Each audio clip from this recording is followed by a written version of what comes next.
ఇప్పుడే జీ5 app download చేయండి. చూడండి మీ ఫేవరెట్ టీవీ షోస్ ఎప్పుడైనా ఎక్కడైనా. నువ్వు ఆయన ఎలా చూస్తున్నావో నాకు తెలీదు. నేనెలా చూస్తున్నానో చెప్పనా? వాళ్ళ అమ్మని వాళ్ళ ఆయన వదిలేశాడు. అరవకు. అరిస్తే నేను భయపడ్ను. వాళ్ళ అమ్మని వదిలేసిన ఆయనకి పుట్టిన పిల్లలు వీళ్ళు. చచ్చి, ఈరోజు నా మూడంతా పాడు చేశావు. అక్క అన్నయ్య,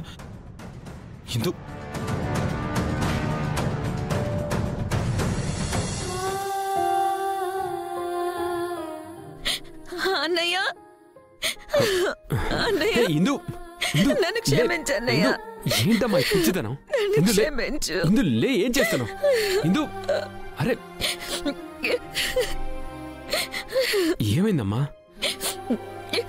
అన్నిట్లోనూ నువ్వు పడిపోతే చూడాలని చిన్నప్పటి నుంచి ఎదురు చూస్తూనే ఉన్నానన్నయ్య. కానీ మేము పడిపోకుండా పట్టుకున్న నీడవని తెలుసుకోవడానికి ఎన్ని సంవత్సరాలు పట్టాయన్నయ్య. ఎదురైన ప్రతిసారి అవమానించాను కదన్నయ్య. నీకు కోపం రాలేదా? నన్ను కొట్టన్నయ్యా. కొట్టన్నయ్యా, నన్ను కొట్టు. ఏంటమ్మా పిచ్చితనం? ఇది పిచ్చితనం కాదన్నయ్యా. ఎన్నోసార్లు పిచ్చి పట్టిందన్న నిన్ను అవమానించానే, అది పిచ్చితనం. అన్నిసార్లు అవమానించినా ఈ చెల్లెల మీద కోపం రాలేదా అన్నయ్య?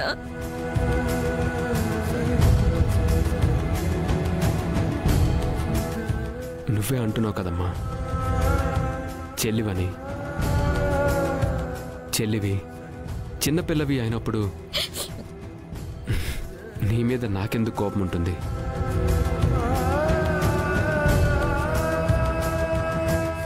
నీ మీదే కాదు, నా ముగ్గురు చెల్లెలలో ఎవ్వరి మీద నాకు కోపం ఉండదు.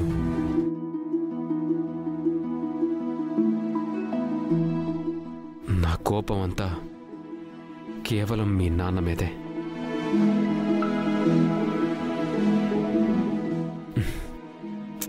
అయినా ఇప్పుడు ఇవన్నీ ఎందుకమ్మా? ఇన్నేళ్ల తర్వాత అయినా మాట్లాడకపోతే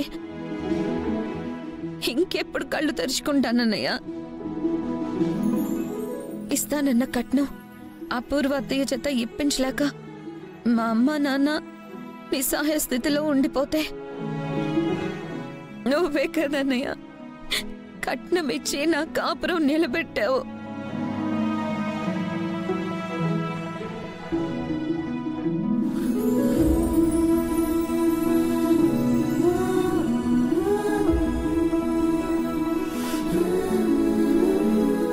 పెళ్ళై ఇన్ని రోజులవుతున్నా ఇంకా కట్నం ఇవ్వకపోవడం ఏంటి?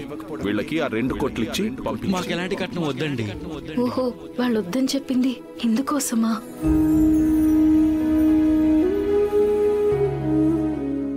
అయినా ఇదంతా ఎవరికి చెప్పొద్దని నేను మీ అత్తమామలకి చెప్పానే. వాళ్ళు నీకెందుకు చెప్పారు? వాళ్ళు చెప్పలేదన్నయ్య. ఈ కళ్ళు మూసుకుపోయిన చెల్లికి నువ్వేంటో తెలుసుకోవడం కోసం ఆ కాలమే వాళ్లతో చెప్పించింది.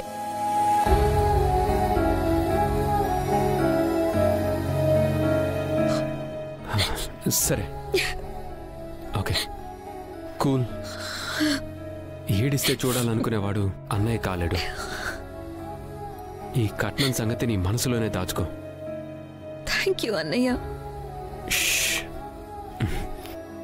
నా చెల్లెలు పూర్ణిమకి తన కాపురం నిలబెడితే ఇలా థ్యాంక్స్ చెప్తుందా? నీలాగే ఏడుస్తుందా? అన్నయ్యగా మీకు చేయాల్సినవి చేయడం నా బాధ్యతమ్మా. ఇంకెప్పుడు ఇలా థ్యాంక్స్ చెప్పి మళ్ళీ పరాగాన్ని చేయకు. సారీ అన్నయ్య. క్షమించన్నయ్య.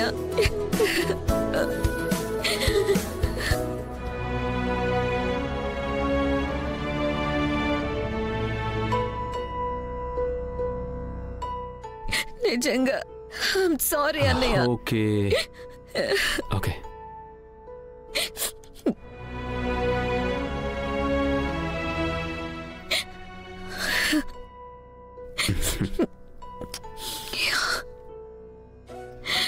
సర్లే, నీ ప్రేమ నాకు అర్థమైంది. నువ్వు ఆఫీస్కి వచ్చావని అపూర్వకి తెలిస్తే మళ్ళీ గొడవలు అవుతాయి. చూడు, నీకెప్పుడు ఏ అవసరం వచ్చినా ఒకే ఒక ఫోన్. ఈ అన్నయ్య నీ ముందుంటాడు. కష్టం నీ కంటికి కూడా కనపడినవాడు. సరేనా? సరే అన్నయ్య. జాగ్రత్తగా వెళ్ళు.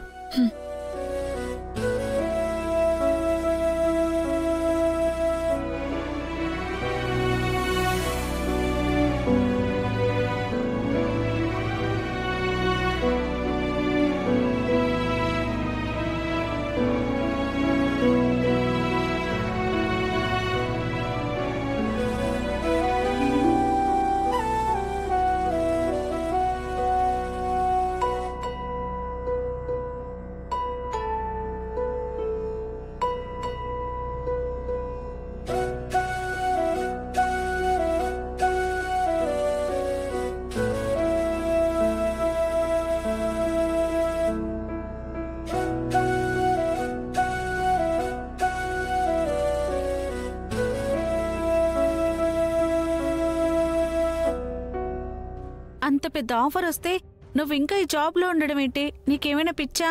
అవును, పిచ్చేనే. ఈ ఆఫీస్ అన్నా ఈ జాబ్ అన్నా పిచ్చే. ఎందుకే? ఈ జాబ్ వచ్చాక నేను ఫస్ట్ 2 డేసే వచ్చాను. తర్వాత 1 వీక్ రాలేదని మన గగన్ బాస్ కోప్పడ్డారు. మా నాన్న హార్ట్ ఆపరేషన్ కోసం అప్పుల కోసం తిరుగుతున్నాను సార్ అని చెప్పాను. ఒక్క మాట కూడా మాట్లాడకుండా ఆపరేషన్ కోసం 10 లక్షలు ఇచ్చారే. కొత్త ఎంప్లాయ్కి ఎవరైనా అడ్వాన్స్గా 10 లక్షలు ఇస్తారా? ఇవ్వరు. ఆ 10 లక్షలు శాలరీలో కట్ చేసుకుంటారేమో అనుకున్నాను, కానీ కట్ చేయలేదు. ఎందుకు సార్ అని అడిగితే అది నేను చేసిన హెల్ప్ అని చెప్పారు. నువ్వు ఎవరికి చెప్పొద్దు, చెప్తే మన ఎంప్లాయీస్ లేనిపోని కష్టాలన్నీ చెప్పి క్యాష్ చేసుకుంటారని చెప్పారు. అందుకే ఈ విషయం ఎవరికి చెప్పలేదు.